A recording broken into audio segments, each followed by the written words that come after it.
आज जो यह कहा जा रहा है कि पहले ब्राह्मण, क्षत्रिय, वैश्य आदि सनातन धर्मी लोगों ने हरिजन बंधुओं पर अत्याचार किए हैं, यह बात इनकी बिल्कुल झूठी है।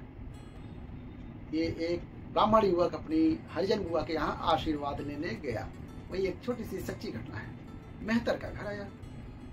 जब उस मेहतर की लड़की ने ताशे ढपले बजने की आवाज सुनी तो वह झट से समझ गई कि मेरे गांव में मेरे भैया भतीजे आ रहे हैं। कुछ सुअर इधर उधर घूम रहे थे। सुअर घूम रहे थे।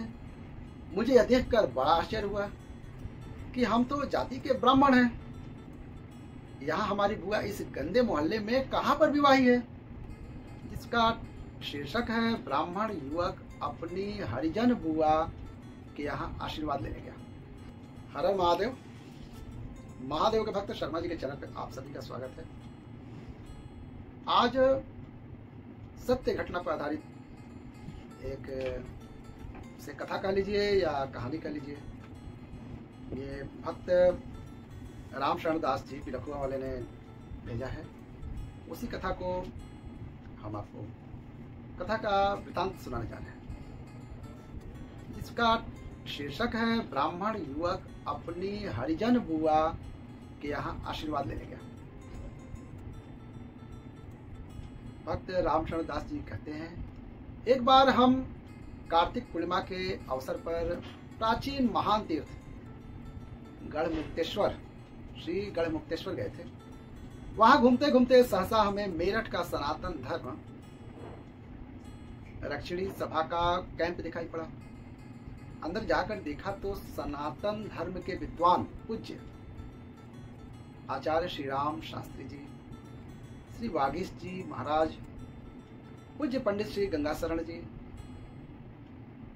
राम आयडी और पूज्य पंडित मथुरा प्रसाद जी, ब्रजवासी जी आदि कथावाचक विराजमान थे। हमने सबके श्री चरणों में प्रणाम किया।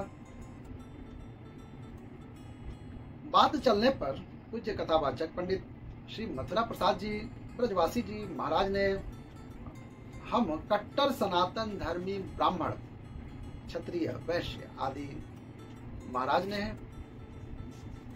हरिजन बंधुओं से कैसा विलक्षण प्रेम था इस संबंध की अपने स्वयं के जीवन में घटी बिल्कुल सत्य घटना सुनाई। वही घटना हम आपको सुनाने जा रहे हैं, जिसे सुनकर सभी गदगद हो गए।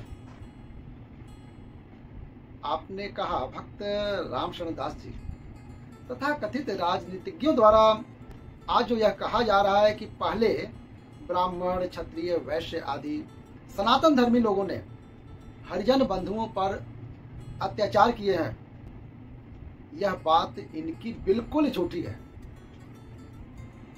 और सबको आपस में लड़ाकर तथा फूट के बीज बोकर हिंदू जाति का एवं देश का सर्वनाश करने वाली ये बात है कि सब अपनी अपनी रोटी सेक रहे हैं। पहले गांवों में ब्राह्मण से लेकर हरिजन तक सब आपस में बड़े प्रेम करते थे। सब एक दूसरे को यथा योग्य ताऊ, चाचा, दादी, दादा मानते थे। आज भी है, गांव में चले जाएं। तथा कहते थे यहाँ एक दूसरे के दुख व सुख में शामिल होते थे। उन दिनों की बातें आज भी स्मरण करके हृदय गदगद हो जाता है। इसमें तनिक भी संदेह नहीं है कि पहले के मनुष्य एक दूसरे का जूठा खाने पीने में आचार भ्रष्ट नहीं होते थे, पर उनका आपस में कैसा विलक्षण प्रेम था, इसे जरा सुनिए और इस पर विचार कीजिए। यह लगभग संवत 1972 की बात है। गुरु जी लिखते हैं, मेरा विवाह था। बारात गई थी जुनारदार गनौरा ग्राम में। जब मेरा विवाह संपन्न हो चुका और बारात के विदा होने का दिन आया तो मेरे पूज्य पिताजी ने अपने मन में विचार किया कि इस गांव में हमारे गांव की कोई बेटी तो नहीं विवाही है। झट से उन्हें स्मरण आया कि इस गांव में तो हमारे गांव के डालू हरिजन की लड़की विवाही है। फिर क्या था, पूज्य पिताजी दौड़े हुए मेरे पास आए और आकर मुझसे बोले। पिताजी बोले, अरे मथुरा। मैंने बोला, हाँ पिताजी। बेटा तू जल्दी से अपने नए कपड़े पहनकर तैयार हो जा, तुझे मेरे साथ चलना है।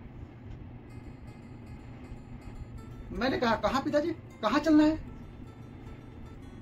पिताजी बोले, बेटा इस गांव में तेरी एक बुआ ब्याही है, उसके घर पर चलना है। बात को गौर से सुनिएगा। पिताजी इस गांव में मेरी बुआ, कौन सी बुआ ब्याही है?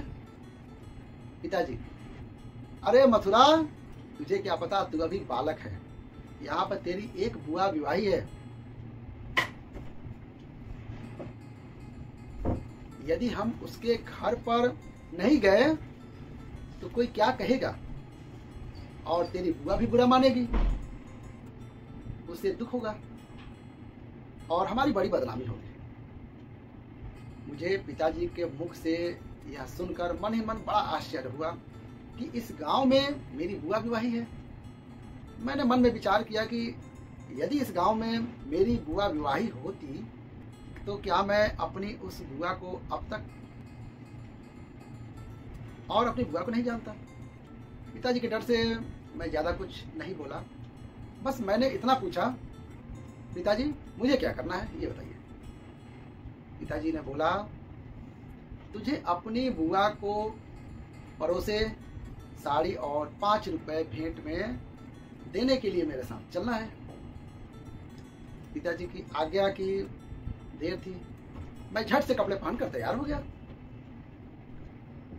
पिताजी ने एक थाल सजाया, असली घी की कचौड़ी, पूड़ी, मिठाई आदि परोसे रखे और एक सुंदर साड़ी रखी तथा चांदी के 5 रुपए रखे। आगे आगे ताशे बाजे, ढपले बजते चले जा रहे थे और पीछे पीछे पूज्य पिताजी के साथ मैं अपनी बुआ के यहाँ जा रहा था। नाई हाथ में थाल लिए साथ साथ जा रहा था। बड़ा ही अद्भुत दृश्य था। पूज्य पिताजी के साथ मैं बुआ के यहाँ जा रहा था। कुछ दूर आगे बढ़े तो एक मोहल्ला आया जिसमें कुछ सुअर इधर उधर घूम रहे थे। सुअर घूम रहे थे। मुझे यह देखकर बड़ा आश्चर्य हुआ कि हम तो जाति के ब्राह्मण हैं, यहाँ हमारी बुआ इस गंदे मोहल्ले में कहां पर विवाही है। बात को ध्यान दीजिएगा, सच्ची घटना है ये। आगे जाकर देखा तो एक मेहतर का घर आया। मेहतर समझ रहे हैं आप? समझ गए होंगे। मेहतर का घर आया। जब उस मेहतर की लड़की ने ताशे ढपले बजने की आवाज सुनी तो वह झट से समझ गई कि मेरे गांव में मेरे भैया भतीजे आ रहे हैं। वह अपना सब काम छोड़कर दौड़ी हुई घर से बाहर आई और उसने आवाज देकर सबसे कहा कि जल्दी आओ, मेरे भैया भतीजे आए हैं। अब क्या था, अब तो सारा मोहल्ला इकट्ठा हो गया। उस लड़की के सामने आते ही पूज्य पिताजी ने उससे कहा कि बहन राम राम। उस लड़की ने कहा, भैया जीते रहो, तुम्हारी बड़ी उम्र हो। पिताजी ने मुझसे कहा, बेटा मथुरा यह देख तेरी बुआ है, तू अपनी बुआ को राम राम कर। मैंने झट से हाथ जोड़कर कहा कि बुआ जी राम राम। लड़की ने कहा, भैया तू जीता रह और तेरी बड़ी उम्र हो, तू सुखी रह। पिताजी से उस लड़की ने पूछा कि भैया तुम राजी हो? पिताजी ने कहा कि हाँ बहन मैं तो राजी हूं, तुम सब राजी खुशी हो? लड़की ने कहा, हाँ भैया सब राजी खुशी है। मैं तो सबसे कह रही थी कि मेरे भतीजे की इस गांव में बारात आई है, मेरे भैया भतीजे मुझसे मिलने के लिए जरूर ही आएंगे। मैं तो तुम्हारे आने की बाट देख रही थी। पिताजी ने कहा, बहन भला यह कैसे हो सकता है कि जब तेरे भतीजे का विवाह हुआ है और फिर हम तेरे यहाँ न आते। इस प्रकार खूब घुट घुट कर बातें होती रही। पिताजी ने मुझसे कहा कि मथुरा अपनी बुआ को यह मिठाई, साड़ी और 5 रुपए भेंट में दे दे। मैंने झट से उन्हें दे दिए। और मेरी उस भंगिन बुआ ने अपना पल्ला पसार कर बड़े प्रेम से ले लिए। वह बड़ी प्रसन्न हुई और उसने आशीर्वाद की झड़ी लगा दी। जब हम अपनी बुआ से विदा होकर वहां से चलने लगे तो बुआ खूब प्रेम माशरू बहाकर रोई। उसे हमें विदा करते हुए बड़ा दुख हो रहा था। इधर हमारे पूज्य पिताजी के भी आंसू बह रहे थे। जब हम वापस चनवासे को लौटने लगे तो मैंने अपने पूज्य पिताजी से कहा कि पिताजी, यह मेरी बुआ कौन सी है? अब देखिए यहाँ पिताजी ने क्या जवाब दिया। अरे मथुरा, तू नहीं जानता कि यह हमारे गांव के डालू हरिजन की लड़की है। यह तेरी बुआ लगती है और मेरी बहन लगती है। वाह! मैंने कहा पिताजी, मैं तो ब्राह्मण हूं, यह भंगी की लड़की मेरी बुआ कैसे हो गई? पिताजी ने कहा, तू बावला है। अरे बेटा मथुरा, तू इतना भी नहीं जानता कि हमारे गांव की जो भी बेटी है वह रिश्ते में हमारी भी बेटी लगती है। अब यह हमारे गांव की बेटी है तो मेरी बहन, और तेरी बुआ नहीं तो और कौन है? डालू मेरे ताऊ जी हैं। उन्होंने बताया डालू मेरे ताऊ जी हैं, इसलिए यह मेरी बहन है। मैं यह सुनकर और इस प्रकार के आपस के विलक्षण प्रेम को देखकर आश्चर्यचकित रह गया। यह था हम सनातन धर्मी हिंदुओं का आपस का अद्भुत दिव्य प्रेम, जो सारे विश्व में ढूंढे भी नहीं मिलेगा। आज के पश्चिम सभ्यता के इस रंग में रंगे मन चले बाबू लोग इस अद्भुत प्रेम के रहस्य को भला क्या समझेंगे? ये एक प्रेम को दर्शाया है भक्त ने, उन्हीं की ये सच्ची घटना है। कैसी लगी वीडियो? ये एक ब्राह्मण युवक अपनी हरिजन बुआ के यहाँ आशीर्वाद लेने गया, वही एक छोटी सी सच्ची घटना है।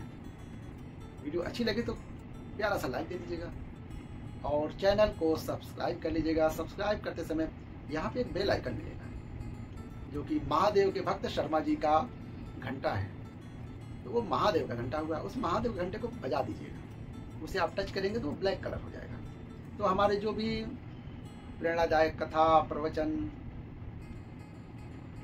अच्छी अच्छी बातें, सच्ची घटनाएं, प्रेरणादायक कथाएं जो भी आएंगे उसके नोटिफिकेशन आपके पास चला जाएगा और उसे आप देखकर लाभ उठाएंगे। वीडियो यही समाप्त करते हैं। हर हर महादेव।